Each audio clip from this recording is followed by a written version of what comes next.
All right, so this is the video solution guide to the stoichiometry problems 1, kind of a mixed stoichiometric problem review guide. Okay, so we're going to have all types, mass to mass, mass to mole, mole to mass, mole to mole. Okay. All right, so as always, first thing you need to do is balance the formula equation. If I were going to balance this guy, let's see, I'd probably start here, 2 carbon, I'd flop a 2 there. Let's see. Now, the oxygen are going to be, or excuse me, let's look at hydrogen, 4 and 2. If I put a 2 there, that's going to balance the hydrogen. Oxygen, now I have 4 and 2 is 6. Put a 3 here, and that gives us 6. There's our balanced equation, 1, 3, 2, 2. Okay, let's say we're going to start with 0.134 moles of ethylene. I want to know how many moles of CO2 will be produced. So, because this is a mole to mole conversion, it's only one step. So I'm going to start with what we know, 0.134 moles of ethylene, which is this guy, C2H4.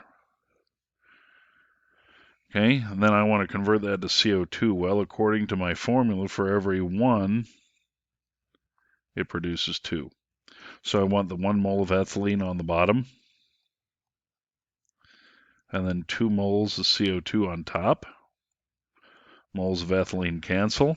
Now all I need to do is solve. I just multiply 0.134 times 2, and you're going to get 0.268 moles of CO2.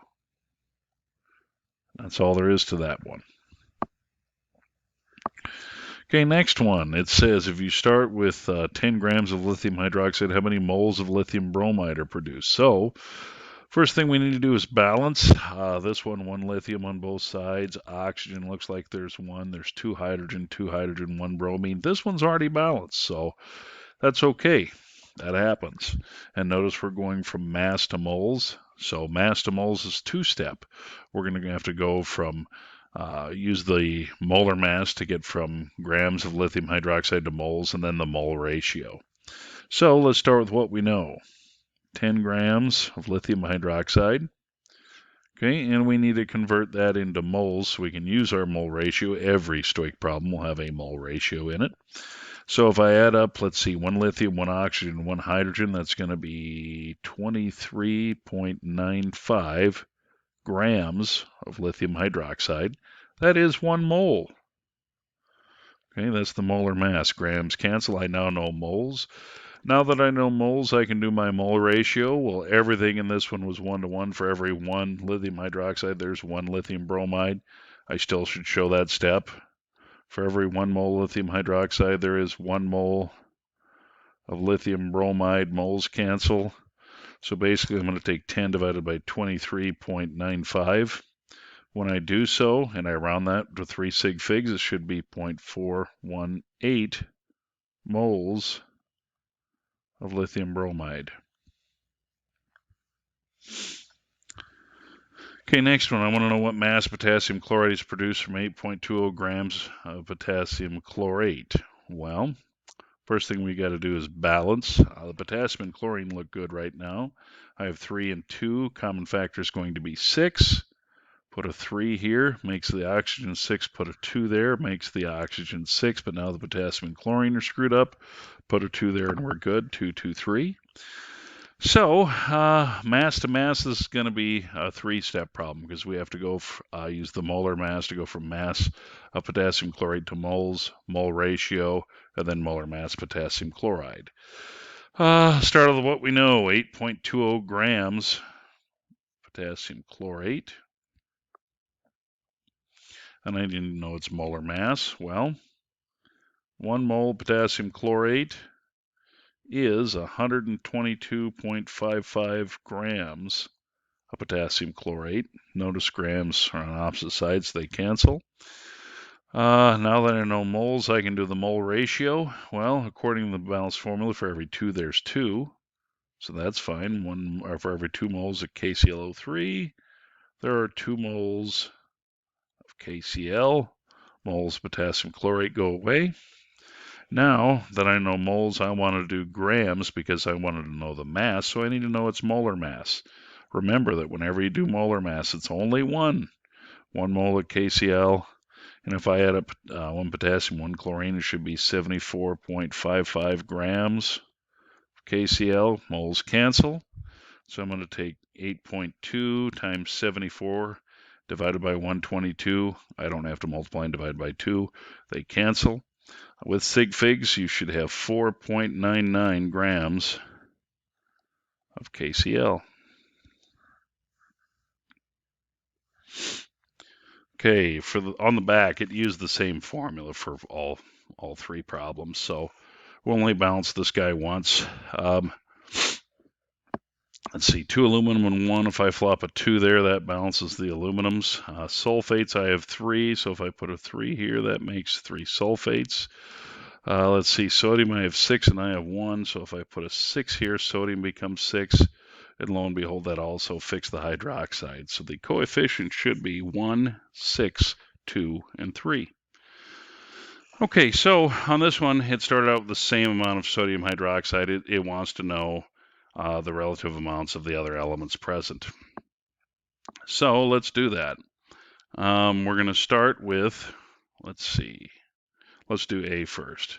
So we're going to start with 22.7 grams of sodium hydroxide. Okay, and you're going to notice that all these are mass, so these are all mass to mass ones. First thing I have to do is the molar mass. So 1 mole sodium hydroxide weighs 40 grams. Grams cancel, I now know moles. Now that I know moles, I can do my mole ratio. Well, and since I'm going to aluminum sulfate, this is 6 to 1. So for every 6 moles of NaOH, there's 1 mole of aluminum sulfate. Oops, pen decided to take some time off there.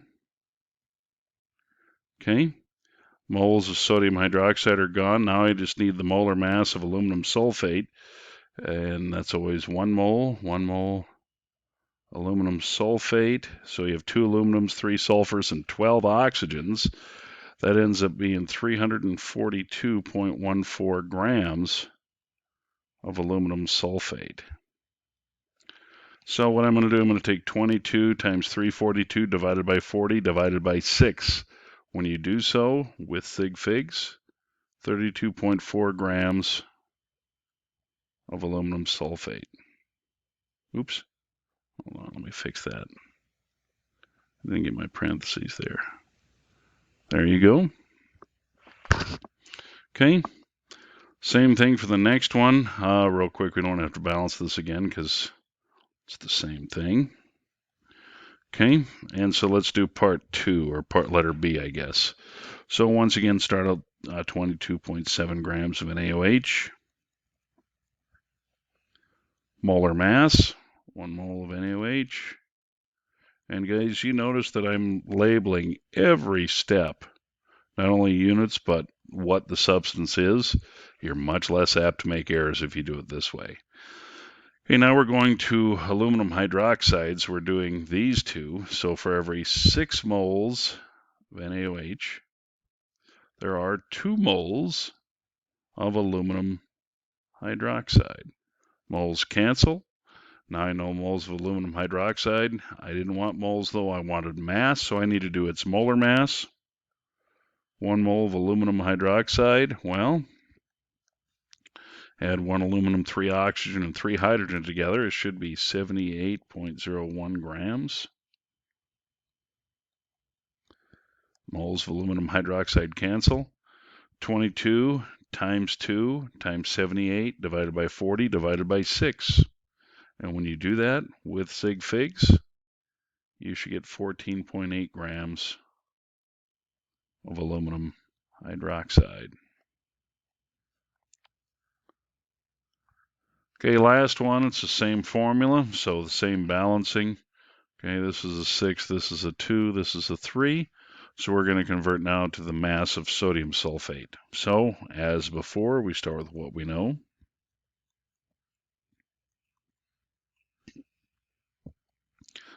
Molar mass.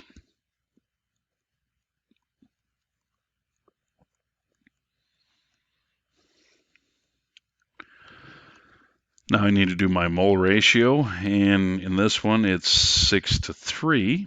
Okay, and you don't have to worry about simplifying it. I wouldn't. I would just leave it as is. 6 moles of sodium hydroxide give me 3 moles sodium sulfate. Moles cancel, but I didn't want moles. I wanted grams. Oops, and so the moles, sorry, and see, that's a great reason. I didn't do that on purpose. Why you put your labels there? Because I started putting the mole on top, and that would have screwed up my conversion. So, yeah, so I did not do that on purpose. That was just me trucking along. So let's see, it should be 142.04 grams sodium sulfate. And so I'm going to take 22 times 3 times 142 divided by 40 divided by 6. When I round this, you should get 40.3 grams of sodium sulfate.